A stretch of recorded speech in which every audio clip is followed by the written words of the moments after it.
What's up everybody? Welcome back to my channel. Lately I've had a lot of people ask me, how can you tell if a doll is haunted? So today we're going to be going over the 5 easy steps for telling if a doll is haunted. And as always, if you like weird things like aliens and ghosts, subscribe and notify so you never miss my posts.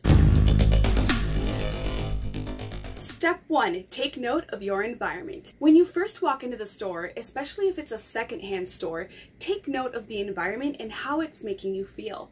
If there's a lot of secondhand objects in the store, it's possible that they all carry an energy, and that energy might affect you in different ways. The reason why it's important to note the energy of the environment is so that later you can compare it to the energy of any specific doll. If the environment feels one way but then a specific doll feels differently, that's an indication that that doll might be charged or possibly haunted.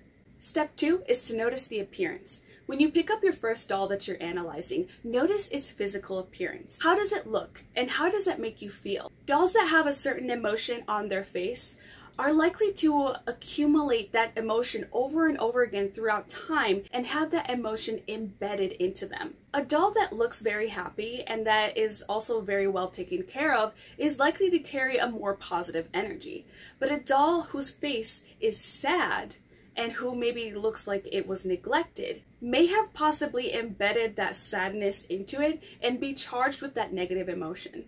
Step 3 is to notice physical sensations. When you picked up the doll, did you get any physical sensations? Maybe your stomach dropped. Maybe your stomach turned upside down. Maybe you got a sudden headache or a tightness in your chest. Any type of physical sensations that are happening as a reaction to picking up the doll could be indicating to you that there is an energy in this doll. Step 4, allow your intuitive downloads to come through. Now, this is the step that most people get hung up on because of negative self-limiting beliefs. As a society, we are raised to believe that most people aren't psychic, it's hard to be psychic, and you probably aren't psychic, or at least your intuitive abilities are not fully under your control, or they're not fully unlocked. These are self-limiting beliefs that are blocking you from accessing your own intuition that you have a divine right to. Now, if you're saying, well, I struggle a little bit with my intuition, that experience is valid, but I just want to remind you that it's tied to a belief that you have,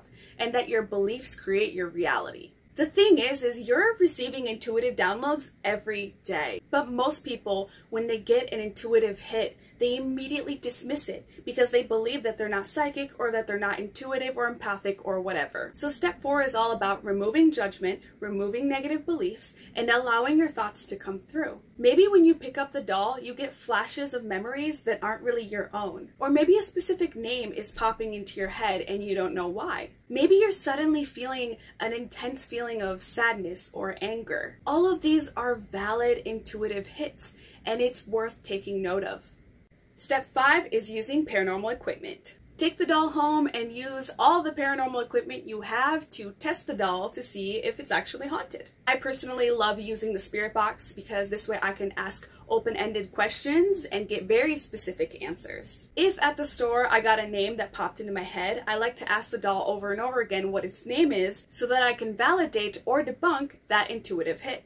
Now, scientifically speaking, the best thing to do would be to use multiple pieces of equipment to determine the validity of the doll's haunting. But until you can afford all of the equipment in the world, use at least one device to analyze the doll. I strongly recommend recording each part of the process so that you have a record of what actually happened.